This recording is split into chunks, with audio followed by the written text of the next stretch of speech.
Hello दोस्तों, तो यहां पर हम करने वाले हैं 9th सीबीएसई का एक बहुत ही important chapter and that is sound. तो यहां पर साउंड फिजिक्स का एक बहुत ही इंपॉर्टेंट चैप्टर है, मोस्टली आपके सेकेंड टर्म में आता है। ठीक है, तो इसको हमको स्टार्ट करना है। बड़ा ही इंटरेस्टिंग चैप्टर है, आपको मोशन चैप्टर से तो काफी इंटरेस्टिंग लगेगा। ओके, तो स्टार्ट करते हैं। What exactly is sound? ये जो यहां से निकल रहा है और वो जो आपके यहां पे जा रहा है, इसी को हम साउंड कहते हैं। पर है क्या ये चीज? क्या ये कोई पार्टिकल है जो जा रहा है? नहीं, ये एक एनर्जी है जो आपकी तरफ पहुंच रहा है। ओके, तो साउंड एग्जैक्टली अगर पार्टिकल होता तो भाई दिक्कत होती, यहां से तो फिर आपके पास पहुंच नहीं पाता। तो ये एक एनर्जी है जो आप तक पहुंच पा रही है। ओके, तो साउंड जो है वो क्या है? It is a form of energy. और ये कैसे ट्रेवल करता है? ये वेव्स की फॉर्म में आपके तक पहुंचता है। ओके, तो याद रखना है, sound is the form of energy which travels in the form of wave. ठीक है, sound is the form of energy. जैसे हीट है, लाइट है, वैसे sound is again a form of energy. ठीक है, that travels or propagates in the form of waves। याद रखना है, एनर्जी और वेव, ये दो चीज। ओके, तो चैप्टर में ऑब्वियसली हमको साउंड के बारे में डिस्कशन तो करना ही है, लेकिन जब तक आप वेव की बेसिक्स को नहीं समझोगे, साउंड कहां से समझ में आएगा। ओके, तो यहां पर हमको वेव के बारे में थोड़ा कुछ समझ लेना है। तो ये जो वेव होता है ये क्या है?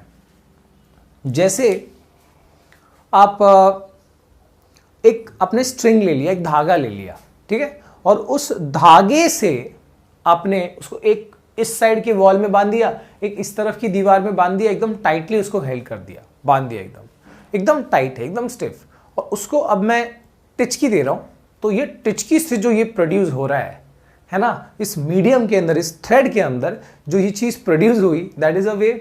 मतलब it is a kind of disturbance produce in the medium, right? तो वेव क्या है? It is the disturbance produced in the medium. ठीक है, अब यहां पर हम मीडियम शब्द यूज तो कर रहे हैं, पर ये वेव की कैटेगरी के हिसाब से कहीं कहीं पे ऐसा भी होगा कि वो विदाउट मीडियम भी ट्रेवल कर पाएगा। ठीक है, वैसे एकदम मेजर लेवल पे हम अगर डिवाइड करना चाहें तो वेव जो है वो दो कैटेगरी का होता है। One is electromagnetic wave. कौन सा है? Electromagnetic wave. और दूसरा है मैकेनिकल वेव। कौन सा है? Mechanical wave. अब इनका बड़ा डिफरेंस यही है कि इसमें से जो मैकेनिकल वेव है, मैकेनिकल इसलिए कहते हैं क्योंकि ये किसी ना किसी मटेरियल के थ्रू ही ट्रेवल कर सकता है, सॉलिड हो, लिक्विड हो या गैस हो। विदाउट देम ये ट्रेवल ही नहीं कर सकता। तो ये यहां पर आप लिख सकते हो, they can not travel through vacuum. ये लोग वैक्यूम से ट्रेवल नहीं कर सकते, है ना? इसका मतलब क्या हुआ? That is they need material medium for their propagation.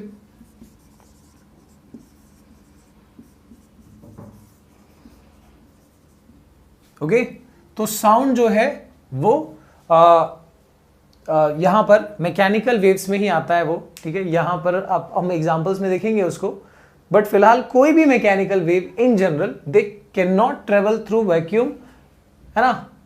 They require material medium for their propagation. अगर हम बात करते हैं इलेक्ट्रोमैग्नेटिक वेव्स की, इलेक्ट्रोमैग्नेटिक वेव्स में आपके सारे रेडिएशंस आ जाएंगे, लाइट का जितना भी प्रकार, विजिबल, इनविजिबल, सब इसी में आ जाएगा। इनसे एकदम अपोजिट है, they can also travel through they can also travel through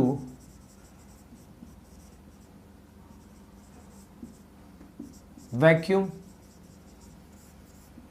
ठीक है, मतलब सॉलिड, लिक्विड, गैस से तो ट्रेवल कर ही सकते हैं, ये लोग वैक्यूम से भी ट्रेवल कर सकते हैं। और दूसरी खास बात है इनकी स्पीड। इनकी स्पीड बल्कि सबसे ज्यादा होती है वैक्यूम में ही, सबसे फास्ट ये ट्रेवल करते हैं वैक्यूम में ही। कितनी स्पीड होती है? 3 × 10⁸ metre per second, 30 crore metre ये एक सेकेंड में ट्रेवल करते हैं वैक्यूम के अंदर। और जितना फिर मीडियम का डेंसिटी बढ़ता जाएगा, ऑप्टिकल डेंसिटी कहते हैं उसको, जितना वो बढ़ता जाएगा उतना इनकी जो स्पीड है वो कम होती जाएगी। सबसे फास्टेस्ट ये वैक्यूम में ट्रेवल करते हैं। इलेक्ट्रोमैग्नेटिक वेव्स, इसमें क्या आता है? इसमें एग्जाम्पल में आप लिख सकते हो ऑल रेडिएशंस। ऑल रेडिएशंस में भैया विजिबल भी आ सकता है, इनविजिबल भी, है ना। विजिबल में आपका violet, indigo, blue, green, yellow, orange, red, पूरा विबज्योर का कलर, रेनबो का कलर। और इनविजिबल में infrared, microwaves, ultra violet, radio waves, है ना, एक्सरे, गैमा रे, वो सब इनविजिबल, जो ह्यूमन आई को नहीं दिखता रेडिएशन उसको इनविजिबल कहते हैं, और जो हम जिसको देख सकते हैं उसको विजिबल कहते हैं, है ना। तो विजिबल में आपका पूरा रेनबो वाला कलर आ गया, है ना, उसकी सबकी कॉम्बिनेशन से व्हाइट कलर भी फॉर्म होता है। ओके, सो फिलहाल ये वाला जो वेव है ये सबसे फास्टेस्ट है और वैक्यूम से भी ट्रेवल कर सकता है। और यही रीजन है कि अलग अलग पूरे यूनिवर्स से जो स्टार्स हैं, स्टार्स की लाइट हम तक पहुंच पाती है, हालांकि स्पेस में वैक्यूम है। तो लाइट क्यों पहुंच पाती है? Because light can travel through vacuum.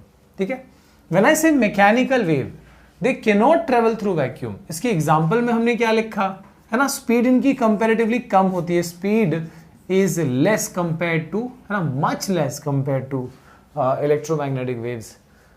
इसके लिए इसी वजह से आप कहते हो कि जब बिजली कड़कती है तो लाइटनिंग बहुत तेजी से आ जाता है ना, लाइट उसकी पहले आ जाती है, साउंड बाद में सुनाई देता है। It is because of this reason. इनकी स्पीड तो बहुत ज्यादा है ना। अच्छा, दूसरी बात, इनके एग्जाम्पल में हमने क्या लिखा? इनके एग्जाम्पल में अभी तक तो लिखा नहीं है। वाटर के अंदर के वेव्स इसी में आएंगे, स्प्रिंग के अंदर के वेव्स इसी में आएंगे, स्ट्रिंग के अंदर के वेव्स इसी में आएंगे। इसके अलावा जो हम चैप्टर पढ़ रहे हैं साउंड वेव्स भी इसी कैटेगरी में आते हैं। They can not travel through vacuum. इसके बारे में आपने एक एक्सपेरिमेंट देखा होगा अपनी लोअर क्लास में, बेल जार वाला एक्सपेरिमेंट, शायद आपको टेक्स्ट बुक में अभी भी इस बार भी है ना। तो एक बेल जार है जिसमें एक बेल प्लेस्ड है और वो बेल नॉर्मली अगर आप इसको चला रहे हो तो ये साउंड सुनाई दे रहा है, लेकिन अगर आपने वैक्यूम क्रिएट कर दिया, उसके अंदर से सारी एयर निकाल ली उस जार में से, तो भले ही वो बेल जो है वो बजेगा, रिंग होता होगा, लेकिन उसकी आवाज नहीं सुनाई पड़ेगी बाहर, क्योंकि वैक्यूम से साउंड ट्रेवल ही नहीं कर सकता। ये इससे प्रूव हो जाता है। और यही रीजन है कि आप मून पे, अगर यही लेक्चर मून पे चल रहा होता, हाँ भाई ऐसे ही हो जाता, अगर मून पे हम ये लेक्चर कर रहे होते तो आपको मेरी आवाज सुनाई नहीं दे रही होती, है ना, क्योंकि वहां पर एटमॉस्फेयर नहीं है मतलब क्या, मतलब वैक्यूम से तो आवाज ट्रेवल ही नहीं होगी, है ना, तो ये दिक्कत हो जाएगी। ओके, इसके अलावा मैकेनिकल वेव्स को भी हम फर्दर 2 कैटेगरीज में डिवाइड कर सकते हैं। कौन सी 2 कैटेगरीज में? One is called transverse wave और दूसरा है जिसको कहते हैं लॉन्गिट्यूडनल वेव।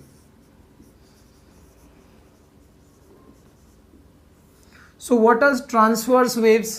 ट्रांसवर्स वेव किसको कहते हैं?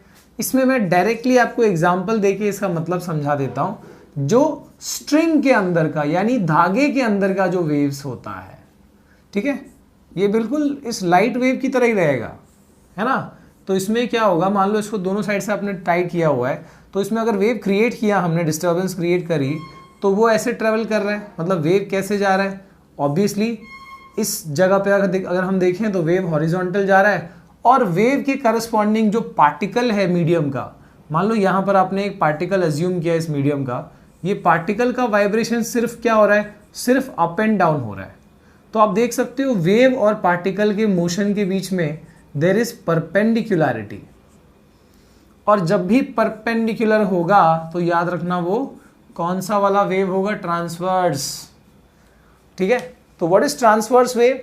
The type of wave in which the direction of motion of wave is exactly perpendicular to the direction of motion of particle of medium।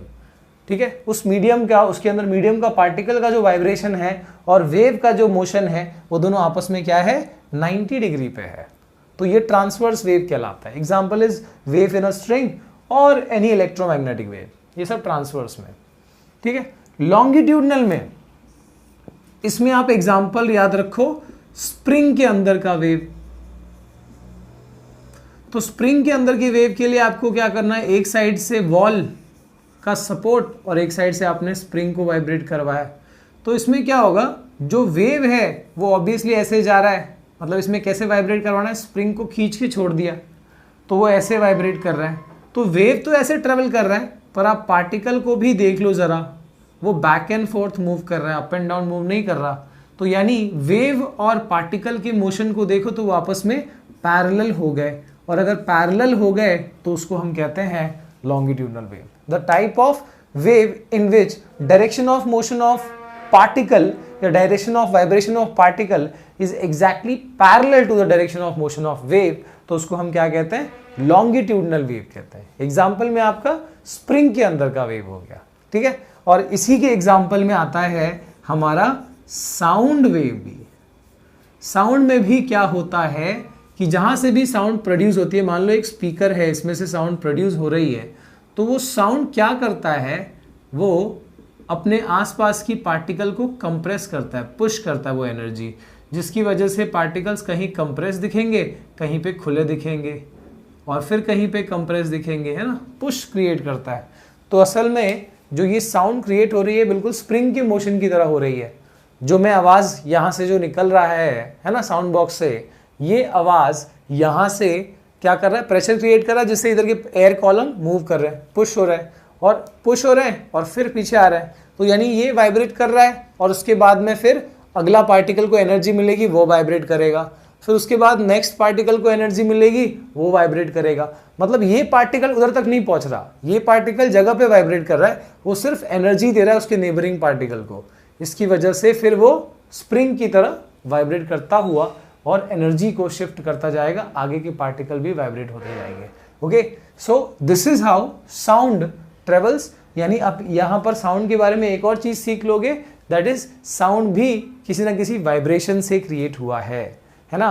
तो यहाँ पर भी गले के अंदर भी कुछ वाइब्रेशन हो रहा है, जिसकी वजह से साउंड क्रिएट हो रहा है। Sound is always created because of vibrations.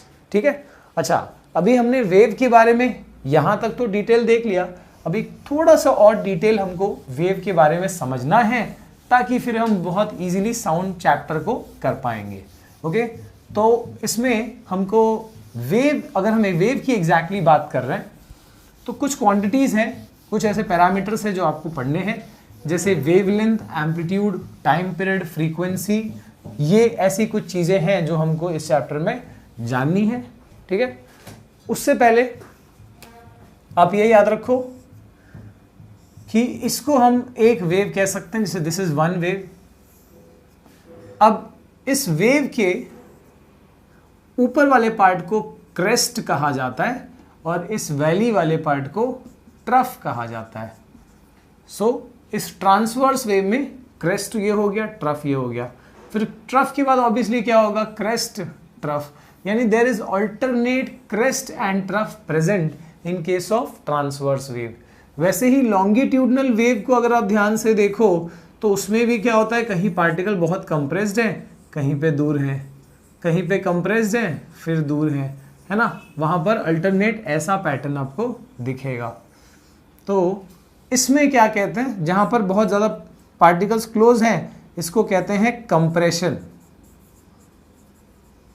Longitudinal wave में दिस इज ट्रांसवर्स वेव, है ना, कंप्रेशन। और जहां पर दूर है उसको कहते हैं रेरफैक्शन।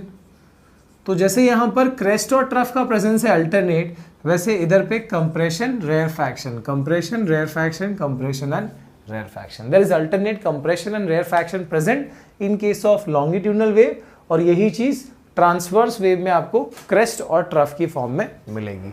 ठीक है, तो यहां पर अब जो क्वांटिटीज हैं उनकी बात कर लेते हैं। हमको ज़्यादा नहीं, कुछ गिन के 5 क्वांटिटीज है जो हमको पढ़नी है वेव से जुड़ी हुई, ठीक है। So let us start with wave parameters. Wave parameters में पहला है वेव लेंथ। वेव लेंथ को ग्रीक लेटर लैम्डा से रिप्रेजेंट किया जाता है। क्या कहते हैं, क्या प्रोनाउंस करते हैं इसको, लैम्डा, ठीक है। तो वेव लेंथ का जो सिंबल है वो लैम्डा लिया गया है। और वेव लेंथ बेसिकली क्या है, जैसे कि मान लो आपने ये वेव ले लिया, तो इसमें आप यहां से लेके यहां तक का जो इसका लेंथ है इसको आप लैम्डा कह सकते हो, है ना। It is simply length of one wave is called wave length. तो आप इसको डिफाइन करने के लिए और भी तरीके यूज कर सकते हो। जैसे मान लो कि ये एक क्रेस्ट है और यहाँ दूसरा क्रेस्ट है, तो इन दोनों क्रेस्ट के बीच का डिस्टेंस भी अगर आप देखो तो ये डिस्टेंस या ये डिस्टेंस बात एक ही पड़ती है ना। वैसे ही ट्रफ और नेक्स्ट ट्रफ, इसके बीच का डिस्टेंस को भी हम वेवलेंथ ले सकते हैं। तो what is wavelength? It is distance between 2 successive crest और 2 सक्सेसिव ट्रफ, ठीक है।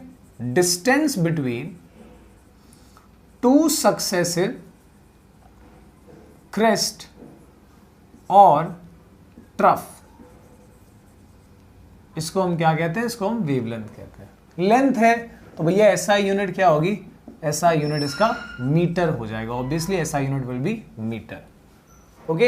एंड दूसरा एक और टर्म है जो कुछ कुछ ऐसा ही है, दैट इज कॉल्ड एम्पलीट्यूड। क्या कहते हैं इसको, एम्पलीट्यूड। याद आप इसको हाइट ऑफ द वेव से भी रख सकते हो, ऑल्टीट्यूड जैसे भी आप याद रख सकते हो कि अगर wavelength is length of the wave तो एम्पलीट्यूड ये होता है, इसको हम ए से रिप्रेजेंट करते हैं। What is that? चाहे ये वाला मेजर कर लो चाहे ये वाला मेजर कर लो, बात एक ही है ना। तो it is basically height of the wave, mean position से एक्सट्रीम का जो डिस्टेंस है इसको हम क्या कहते हैं, एम्पलीट्यूड कहते हैं। ये है मीन पोजीशन और ये वाला है आपका and position, extreme position. So what is amplitude? It is simply height of the wave. लिख नहीं सकते, ऐसा लिखो नहीं, आप लिखोगे distance between mean and any of the extreme position. यहां पर एक एक्सट्रीम है, ये दूसरा है। So it is distance between mean position and any of the extreme position,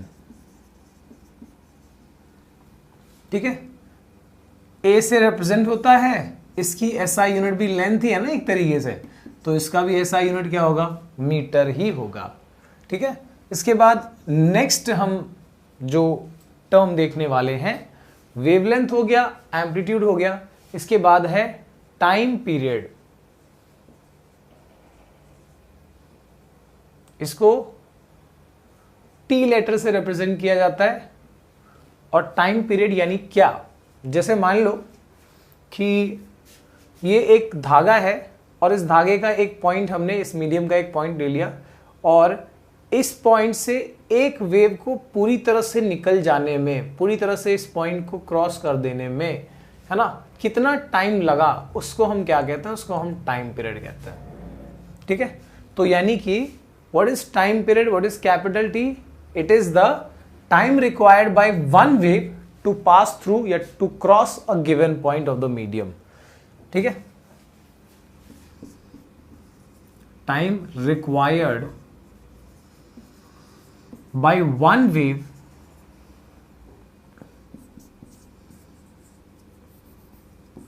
to completely pass या to cross through any given point of medium।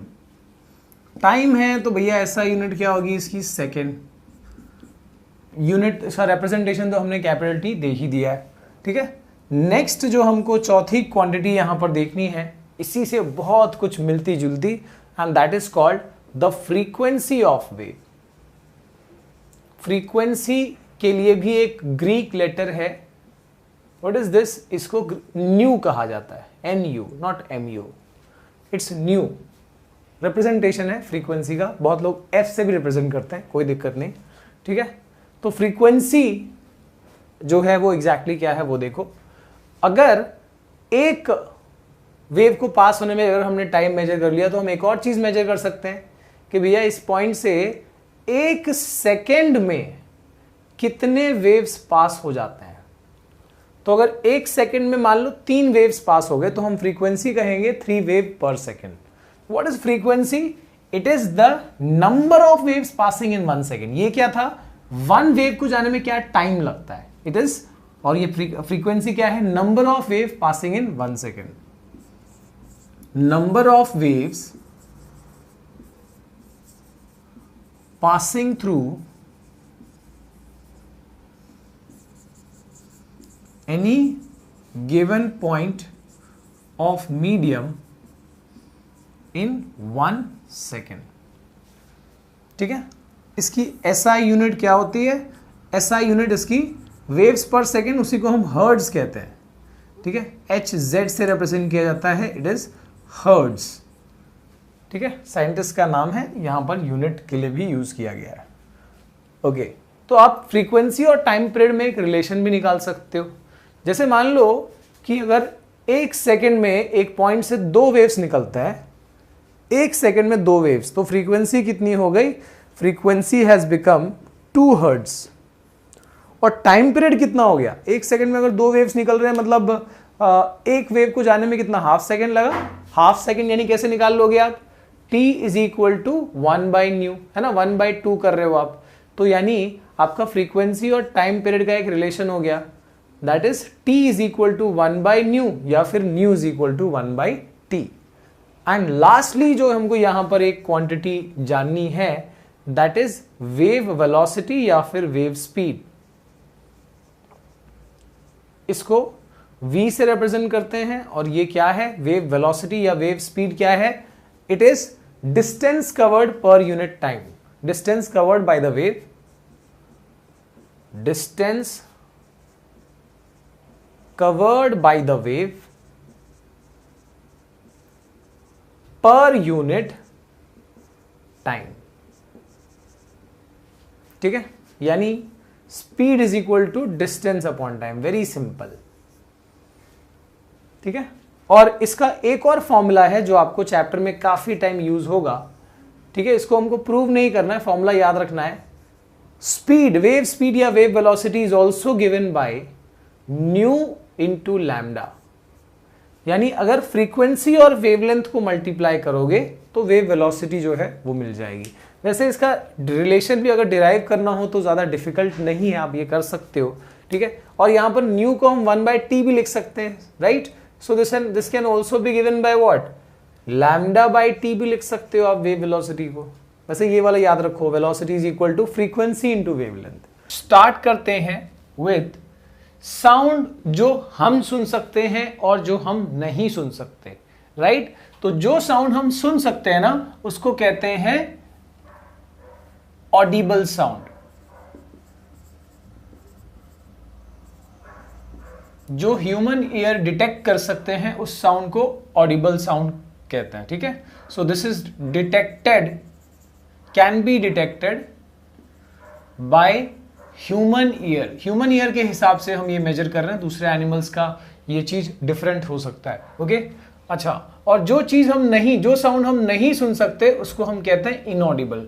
तो हम कितना साउंड सुन सकते हैं पहले वो देख लेते हैं। कौन सी फ्रीक्वेंसी का साउंड सुन सकते हैं हम 20 हर्ट्ज से लेके 20 किलो हर्ट्ज, यानी कितना हुआ? 20,000 हर्ट्ज। ये फ्रीक्वेंसी हमारे लिए ऑडिबल है, हम इस फ्रीक्वेंसी ऑफ साउंड को हम सुन सकते हैं, राइट। और अगर 20,000 से ज्यादा रही साउंड की frequency, if it is more than, if the frequency is more than 20 kilo hertz, तो उस साउंड को हम नहीं सुन पाएंगे। ऑब्वियसली वो हमारी ऑडिबल रेंज से ज्यादा है, तो दैट इज ऑब्वियसली इनऑडिबल। ये हुआ हमारा इनऑडिबल साउंड, ठीक है, जो ह्यूमन ईयर डिटेक्ट नहीं कर पाते। मोर देन 20,000 है, देखो ये रेंज है ना हमारा सोनिक रेंज है, इसको सोनिक साउंड भी कह सकते हो, जो हम सुन सकते हैं। और जो सोनिक से ज्यादा है उस साउंड को कहते हैं अल्ट्रासोनिक साउंड। सो ये वाला जो इनऑडिबल साउंड है वो कौन सा है? This is ultrasonic sound. ठीक है, ऑब्वियसली जिसकी बहुत सारे एप्लीकेशंस हैं और जो हम देखेंगे जिसके एप्लीकेशंस। ठीक है, तो अल्ट्रासोनिक साउंड यानी सोनिक की रेंज से जब ज्यादा हो जाता है तो वो इनऑडिबल होता है, और उस फ्रीक्वेंसी को, that is frequency of sound greater than 20,000 को हम क्या कहते हैं? अल्ट्रासोनिक साउंड कहते हैं। Obviously that is inaudible sound. अगर साउंड की फ्रीक्वेंसी 20 हर्ट्ज से कम रही, if it is less than 20 hertz, तब भी वो क्या रहेगा? इनऑडिबल होगा, है ना। ऑडिबल रेंज तो ये है। So if it is less than, if the frequency is less than 20 hertz, then to that sound is inaudible obviously. और इस साउंड को हम क्या कहते हैं? This is called less than ना, लेस देन के लिए इंफ्रा ये टर्म यूज करते हैं। सो ये हो जाता है हमारा इंफ्रासोनिक साउंड। ठीक है, तो इंफ्रासोनिक भी क्या है? इनऑडिबल है। This is also inaudible sound. ठीक है, तो ये ध्यान रखना है, साउंड की दो टाइप्स, बेस्ड ऑन हम उनको डिटेक्ट कर सकते कि नहीं कर सकते।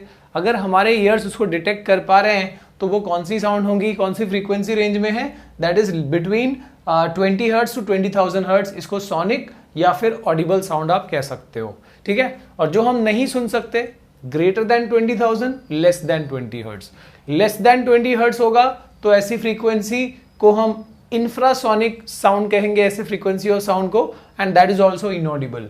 और एक और इनऑडिबल होगा if the frequency becomes even greater than 20,000 hertz, तब भी वो इनऑडिबल होगा। ग्रेटर देन 20 सोनिक है तो उसको अल्ट्रासोनिक कहते हैं, लेस देन सोनिक है तो उसको इंफ्रासोनिक कहते हैं।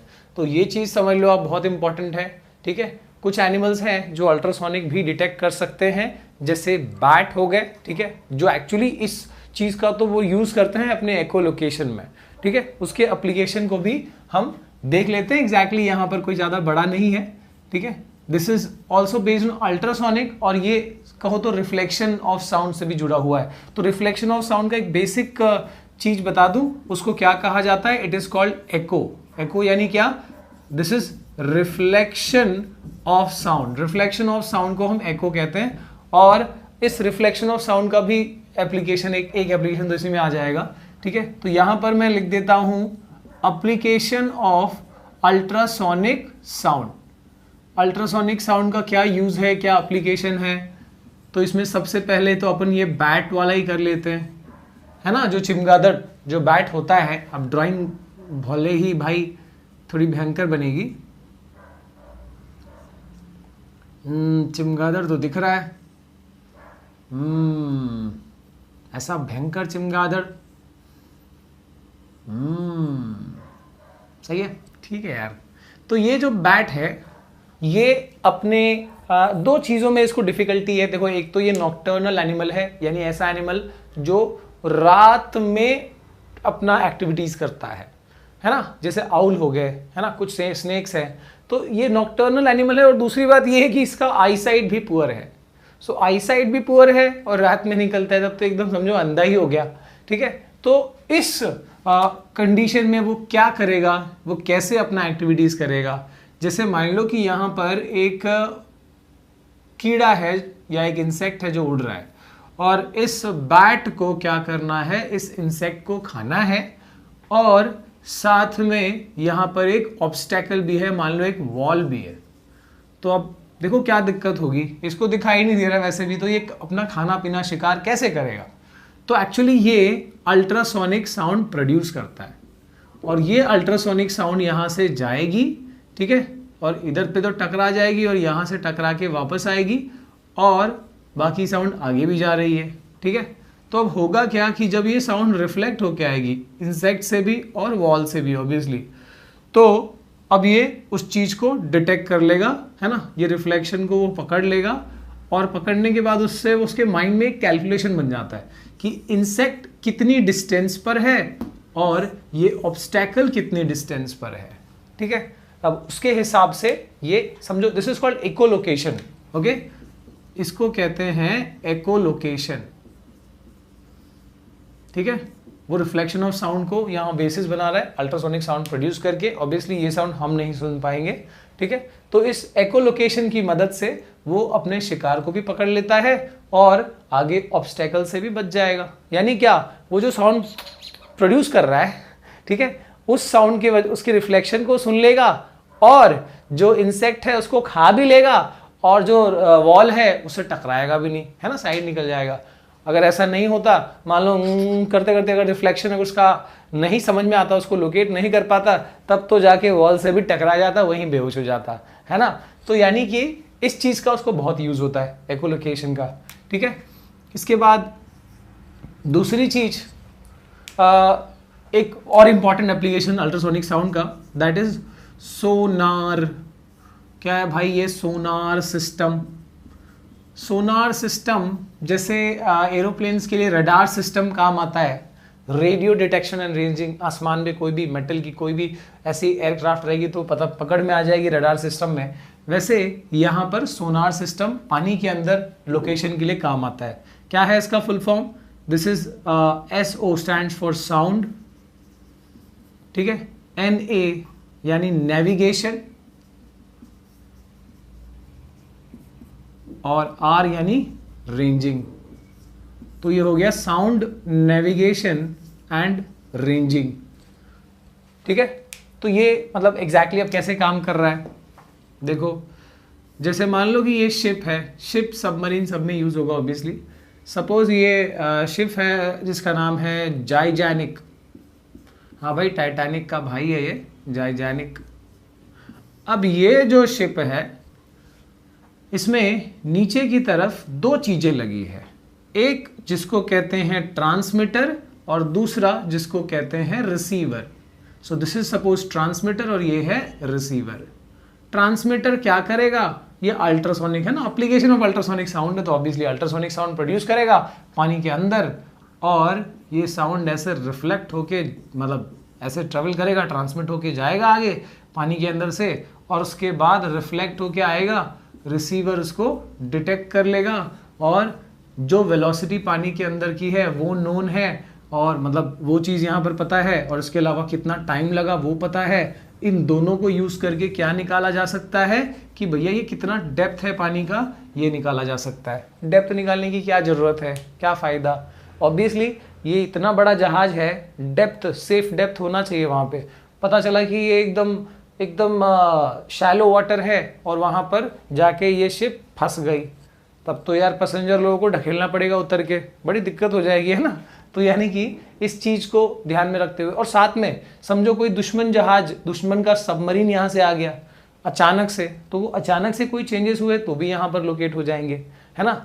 तो यानी उस और या फिर कोई दूसरा समझो कोई शार्क है या कोई वेल है जो यहाँ पर डैमेज कर सकता है, ऐसी चीज़ों को मतलब जानने के लिए, लोकेट करने के, लोकेशन करने के लिए सोनार सिस्टम का यूज़ किया जाता है, ठीक है।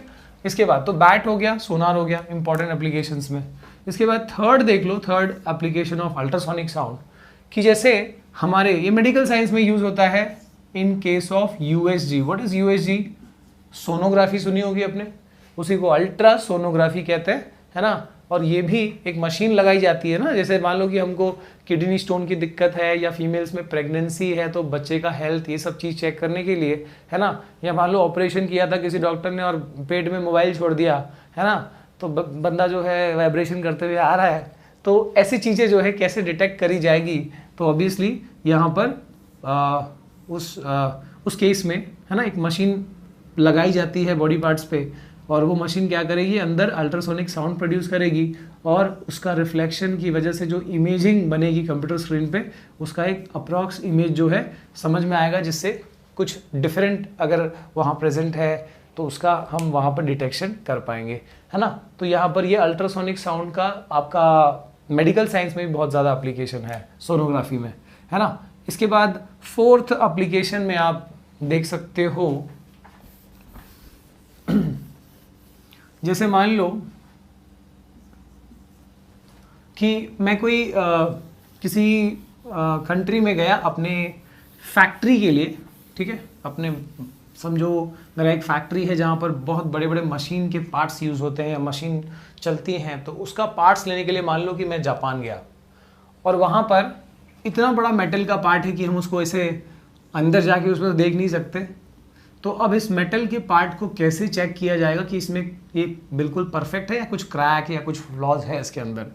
तो इसको एक मशीन में डाला जाएगा चेक करने के लिए, जिसकी एक साइड में ट्रांसमीटर लगा रहेगा, एक साइड में रिसीवर लगा रहेगा, राइट।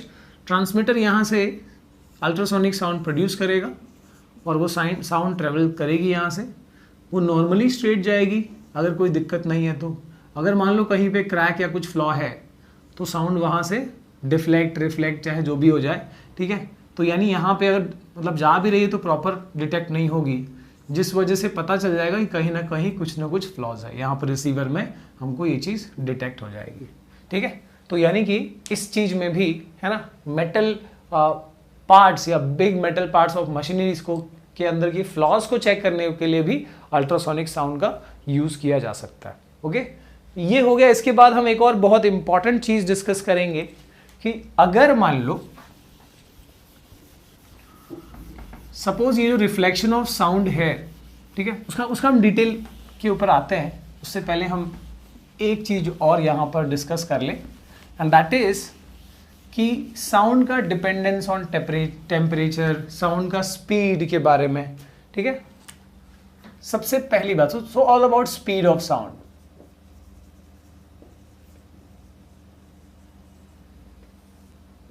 ये चीज हमने ऑलरेडी लास्ट लेक्चर में डिस्कस कर ली कि साउंड कैसा है। साउंड इज अ कौन सा टाइप का वेव है? Longitudinal mechanical wave. Mechanical wave यानी ऐसा वेव जो किसी न किसी मटेरियल से ट्रेवल कर सकता है, वैक्यूम से ट्रेवल नहीं कर सकता। लॉन्गिट्यूडनल वेव यानी कैसा रहेगा? ऐसा वेव जो स्प्रिंग के अंदर जैसा वेव होता है ना, बिल्कुल उसी पैटर्न वाला वेव, है ना, इस तरीके से साउंड ट्रेवल करता है, ठीक है। फिलहाल हम यहाँ पर डिस्कस कर रहे हैं अबाउट स्पीड ऑफ साउंड। तो स्पीड ऑफ साउंड में सबसे पहले याद रखो कि साउंड की speed at in case of solid, liquid and gas सबसे ज्यादा किसमें होती है? सॉलिड्स में, ठीक है। तो स्पीड ऑफ साउंड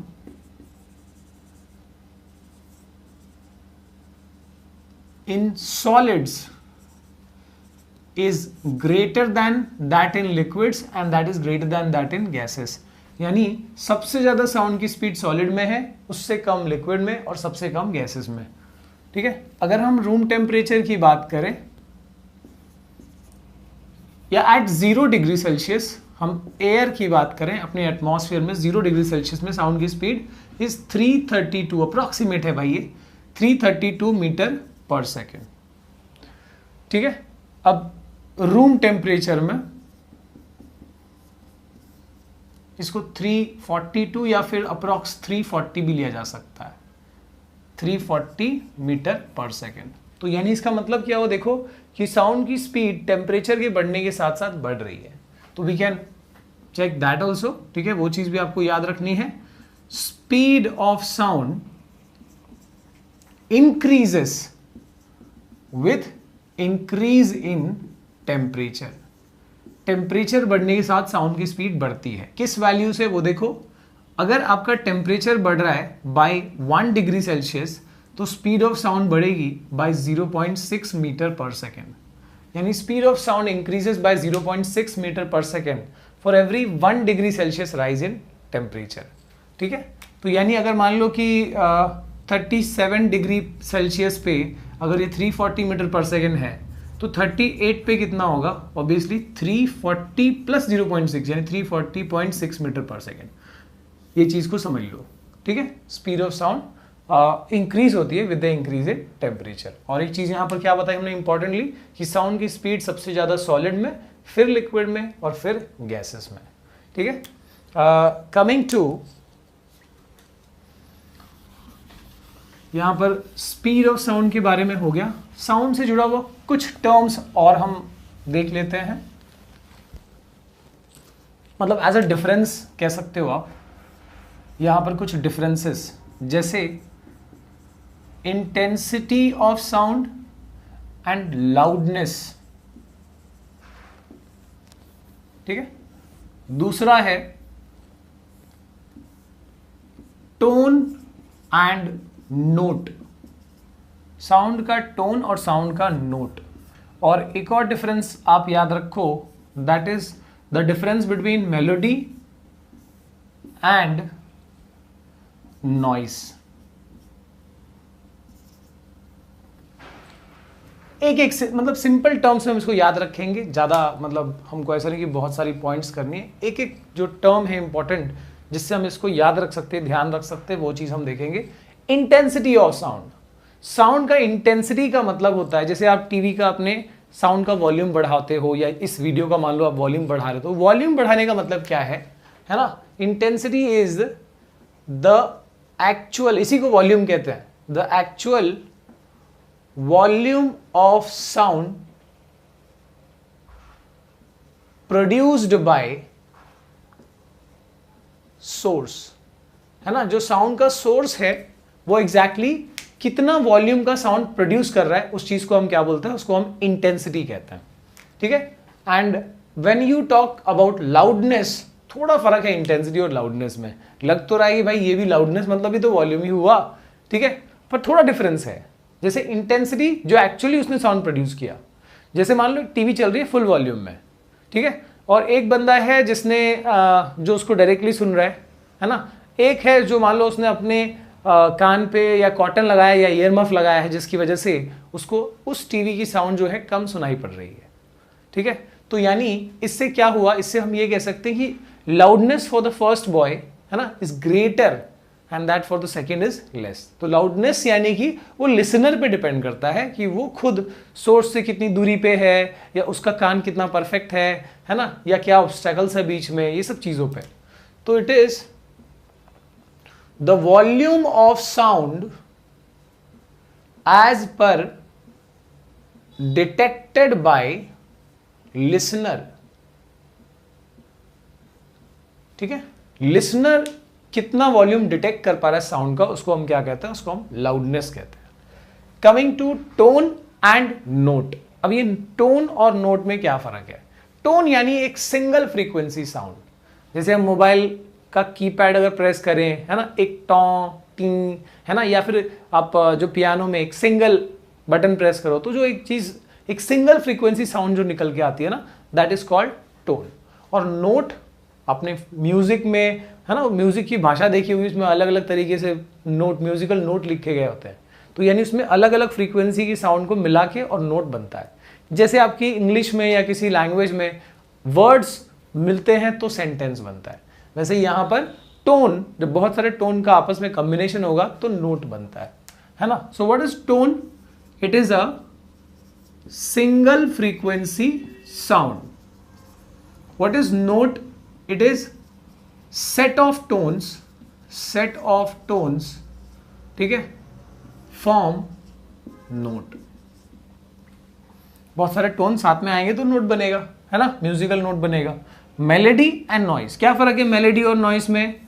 मेलेडी जो होता है वो कोई भी प्लेजेंट साउंड जो आपको मतलब आपको खुश कर रहा है या आपको पसंद आ रहा है, ऐसे साउंड को आप मेलेडी कहोगे।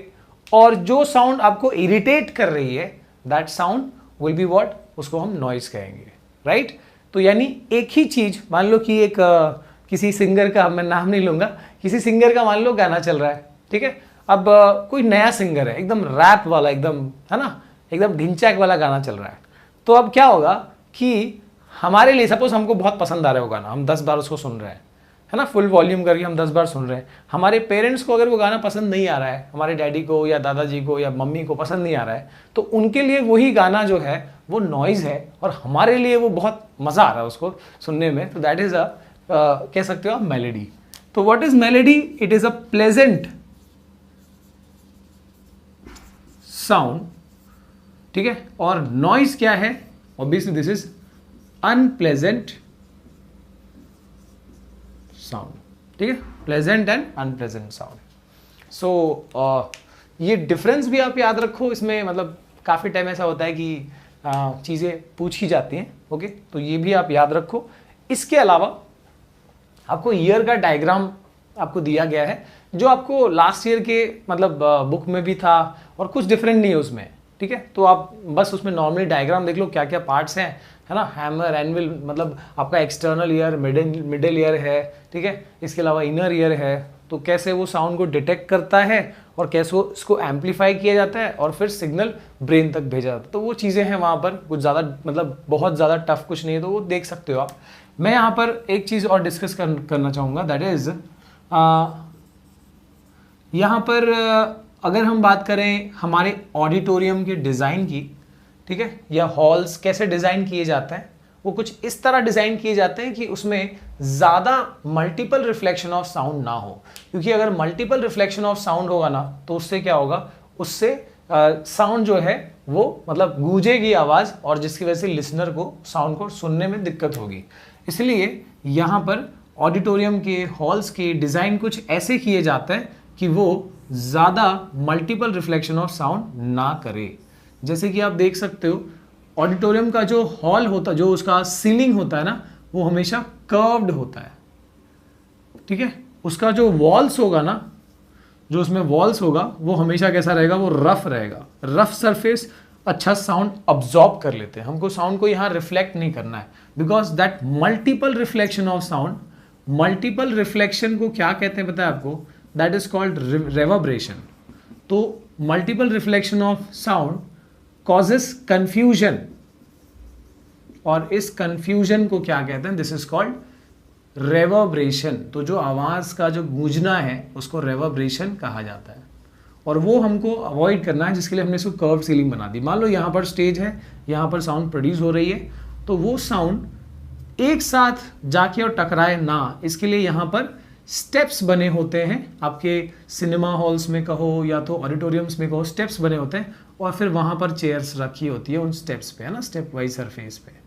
तो इससे क्या होता है, इससे साउंड जो है एक ही बार में बड़ा रिफ्लेक्शन नहीं करेगा, वो अलग अलग पार्ट्स में यहाँ पर डिस्ट्रीब्यूट हो जाएगा और छोटे छोटे पार्ट्स में बट जाएगा, है ना। अगर ऐसे भी साउंड जा रही है तो ये ऐसे डिस्ट्रीब्यूट हो जाएगी, ठीक है। तो यानी कि इस तरीके से इसका डिज़ाइन किया जाता है। इसके वॉल्स भी कैसे रफ रखे जाते हैं, आप टच करके देख सकते हो।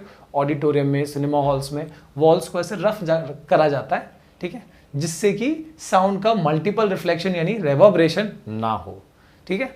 साउंड चैप्टर के जितने भी फॉर्मूलाज हैं वो हम इस बार कलेक्ट करेंगे।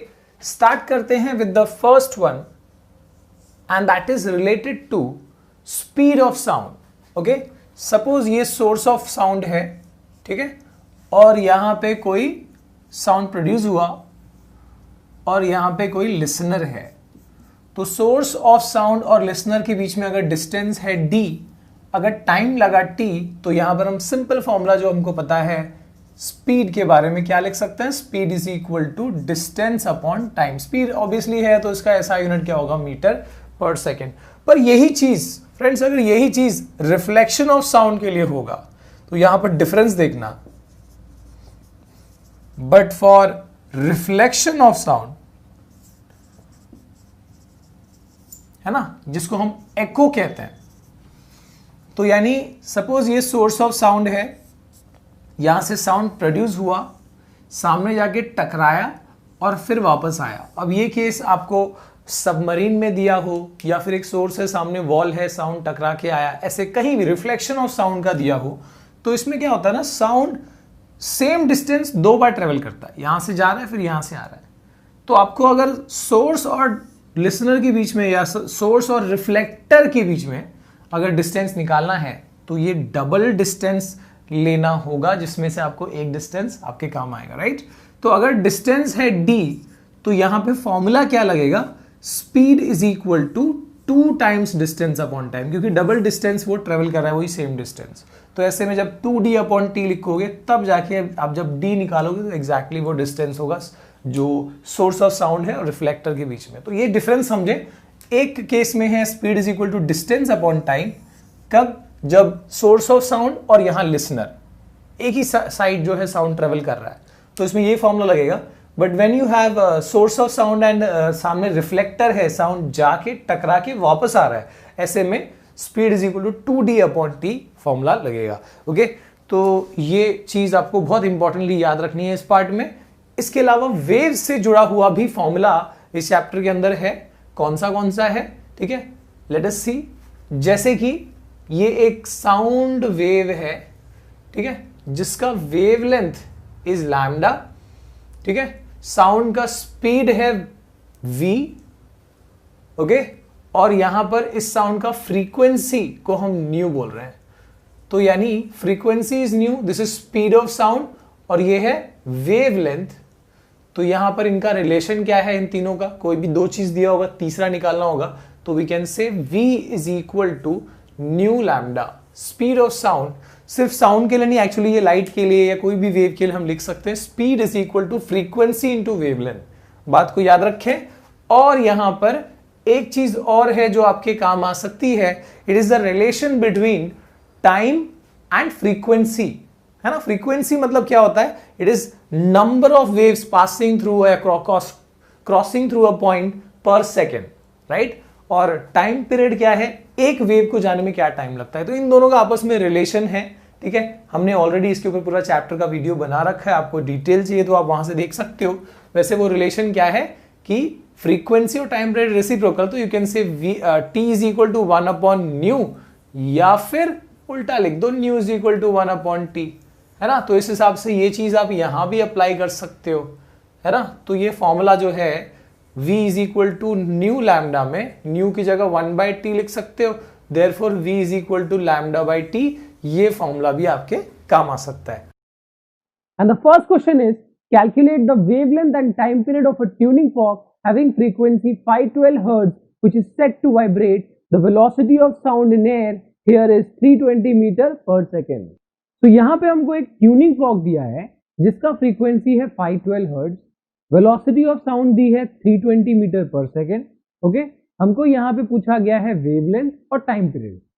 वेवलेंथ कैसे निकलेगा, velocity is equal to frequency into wavelength, v is equal to nu lambda.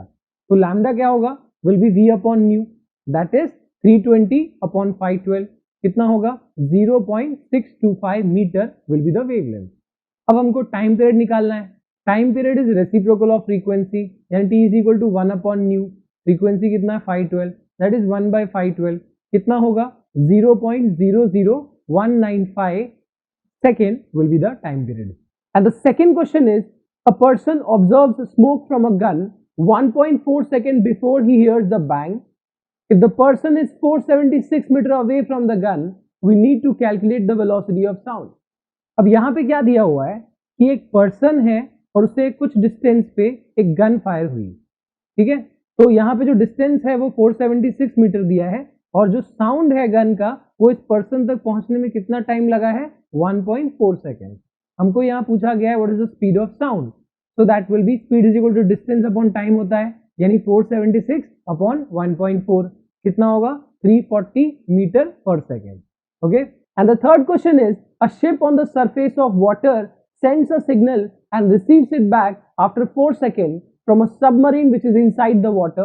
We need to calculate the distance between ship and submarine if the velocity of sound in water is 1450 meter per second. अब इस question में हमको क्या दिया हुआ है कि एक शिप है और उसके कुछ डिस्टेंस नीचे एक सबमरीन है। अब इन दोनों के बीच का हमको डिस्टेंस फाइंड आउट करना है। अगर शिप ने जो सिग्नल भेजा है उस सिग्नल को सबमरीन से टकरा के और वापस आने में जो टाइम लगता है वो है 4 सेकेंड, और स्पीड ऑफ साउंड वाटर के अंदर 1450 मीटर पर सेकेंड दिया हुआ है। तो ओके, तो यहाँ पर रिफ्लेक्शन है, यानी वही साउंड दो बार वो सेम डिस्टेंस ट्रेवल करेगा। जब भी ऐसा रिफ्लेक्शन का केस होगा तो formula speed equal to distance upon time ना लग के speed is equal to 2d upon T लगेगा, है ना, क्योंकि 2 टाइम्स डिस्टेंस कवर हो रहा है। ओके, तो यहाँ पिछले क्वेश्चन में क्या था, 2 बार नहीं था, एक सिंगल बार डिस्टेंस कवर हो रहा था, राइट। तो यहाँ पे speed is equal to 2d upon T होगा, देयरफॉर d कितना हो जाएगा, it will be v into T upon 2। Okay, तो यहाँ पे v कितना दिया हुआ है 1450, t कितना दिया हुआ है 4 अपॉन 2, 2 2 जा 4 हो गया, यानी 1450 इंटू 2 कितना होगा 2900 मीटर। ठीक है, यहाँ डिस्टेंस मिल गया है 2900 मीटर या फिर 2.9 किलोमीटर, यानी शिप और सबमरीन के बीच में डिस्टेंस कितना है 2.9 kilometre. Okay, and the fourth question is, a person standing between 2 vertical cliffs and 640 meter away from the nearest cliff shouted. He heard the first echo after 4 seconds and second echo 3 seconds later. We need to calculate the distance between two cliffs and also the velocity of sound in air. तो इस question में हमको क्या दिया हुआ है कि एक पर्सन है जो 2 क्लिफ के बीच में खड़ा है, ठीक है। जो उस पर्सन से जो नियरेस्ट क्लिफ है उसका डिस्टेंस दिया हुआ है 640 मीटर। ओके, अब ये पर्सन साउंड प्रोड्यूस करता है और जो एको है, ठीक है, जो पहले जो नियरेस्ट क्लिफ होगा उससे जो एको है वो कितनी देर में सुनाई दे रहा है, 4 सेकेंड में, और दूसरा एको यानी जो फारदेस्ट क्लिफ से होगा, ठीक है, दैट विल बी वो 7 सेकेंड में हमको सुनाई दे रहा है, बिकॉज 4 के बाद 3 सेकेंड दिया यानी 7 सेकेंड में उसको सुनाई दे रहा है। ओके, तो यहाँ पे हमको पूछा गया है कि what is the speed of sound and what is the distance between the two Cliff. तो पहले हम निकाल लेते हैं स्पीड ऑफ साउंड, और इसके लिए हम नियरेस्ट क्लिफ वाला यूज करेंगे जो भी इंफॉर्मेशन दिया है। तो वो पर्सन है और जो क्लिफ है नियरेस्ट वाला उस 640 के डिस्टेंस पे है, टाइम लगा है टोटल 4 सेकेंड उस क्लिफ से टकरा के साउंड को वापस आने में। तो वी नो दैट अब यहाँ पे हमको निकालना है स्पीड, तो speed is equal to reflection वाला केस है अभी जो हमने किया इससे पहले, that is 2d upon T लगेगा, 2 इंटू 640 अपॉन 4, दैट इज 2 2 जा 4 हो गया, 640 अपॉन 2 कितना हो जाएगा, 320 मीटर पर सेकेंड। ओके, इसके बाद हमको निकालना है दोनों क्लिफ के बीच का डिस्टेंस। ये कैसे निकलेगा, उस पर्सन से एक क्लिफ का डिस्टेंस तो ऑलरेडी दिया है, जो फारदेस्ट क्लिफ है उसका डिस्टेंस हमको निकालना है। तो वो कैसे निकलेगा, हमको साउंड की स्पीड यहाँ पता चल चुकी है, अब सेम इंफॉर्मेशन हम यहाँ यूज कर लेंगे, यानी कि हमको ये पता है कि साउंड को जाके आने में कितना लगता है, 7 सेकेंड्स लगते हैं, और जो स्पीड है साउंड की वो 320 मीटर पर सेकेंड है। तो again we are using the same formula, speed is equal to 2d upon T, therefore d is equal to कितना हो जाएगा, v into T upon 2, that is 320 into 7 upon 2, कितना आएगा ये 1120 मीटर। ओके, तो यानी उस पर्सन से फारदर क्लिफ का जो डिस्टेंस है वो 1120 है, नियरर क्लिफ का जो है वो दिया हुआ है दैट इज 640, दोनों को ऐड कर लो, ये दोनों के आपस के क्लिफ का डिस्टेंस हो गया that is 1760 metre. Okay, and the fifth question is a stone is dropped from a 500 meter tall building into a pond, when is the splash heard। यहाँ पे स्मॉल जी की वैल्यू दी है 10 मीटर पर सेकेंड स्क्वायर, और velocity of sound दिया हुआ है air में 340 metre per second. अब इस क्वेश्चन में क्या दिया हुआ है कि एक टावर है, 500 मीटर हाइट का एक टावर है, और इसके टॉप से एक स्टोन को फॉल कराया गया, और जो जाके गिरता है नीचे पॉन्ड में, और साउंड जो प्रोड्यूस होगी स्प्लैश की वो ऊपर आने में जो टाइम लगता है, यहाँ पे अब टोटल टाइम पूछा है, यानी स्टोन के गिरने से लेके और साउंड के ऊपर आने तक का टोटल टाइम। तो यहाँ पे हम कैसे कैलकुलेट करेंगे, इसको हम 2 पार्ट में सॉल्व करेंगे। ओके, सबसे पहले स्टोन के नीचे आने का हम टाइम निकालेंगे, और उसके बाद फिर साउंड के ऊपर जाने का। तो स्टोन के नीचे आने के लिए काइनेमेटिकल इक्वेशन काम आ जाएगा, that is s is equal to ut plus half at square. यहाँ पे कितना डिस्टेंस कवर करना है स्टोन को, दैट इज 500 मीटर, तो 500 is equal to u, initial velocity क्या होगा इसका, फ्री फॉल है 0, तो s is equal to 500 is equal to 0 into t1 ले लेते हैं इस टाइम को जो नीचे जाने वाला टाइम है, तो 0 into t1 plus half into at square होता है, तो यहाँ पे एक्सेलरेशन है 10, ओके, ग्रेविटी वाला, तो हाफ इंटू 10 कितना हो जाएगा, 5 हो जाएगा t1 square. Okay, so therefore 500 is equal to 5 t1 square, therefore t1 square is equal to 100, या फिर t1 is equal to 10 second. Okay, यहाँ पे स्टोन के गिरने का टाइम मिल चुका है दैट इज 10 सेकेंड। अब साउंड के ऊपर आने के टाइम में एक्सेलरेशन तो होगा नहीं बिकॉज ये कोई मास नहीं है। ओके, तो यहाँ पे हम कैसे निकालेंगे, normal formula, speed is equal to distance upon time. Okay, तो यहाँ पे टाइम जो है लेट दैट बी t2, तो speed is equal to distance upon t2, therefore t2 is equal to distance upon speed. ठीक है, डिस्टेंस कितना है, अगेन साउंड को उतना ही हाइट कवर करना है 500 मीटर, अपॉन स्पीड कितना है 340 मीटर पर सेकेंड जो दिया हुआ है। अब अगर ये सॉल्व करें तो मिलता है t2 is equal to 1.47 second. Okay, यानी कि स्टोन के गिरने का time that is t1 is equal to 10 second, sound के ऊपर आने का time t2 is equal to 1.47 second, therefore the total time will be equal to 10 plus 1.47 that is 11.47 second. Okay, तो hope you like this video. अगर आपको ये video पसंद आया है तो इसको लाइक करिए, अपने दोस्तों में शेयर करिए, और चैनल को सब्सक्राइब करना बिल्कुल ना भूलें। All the best for your upcoming exams. Thank you.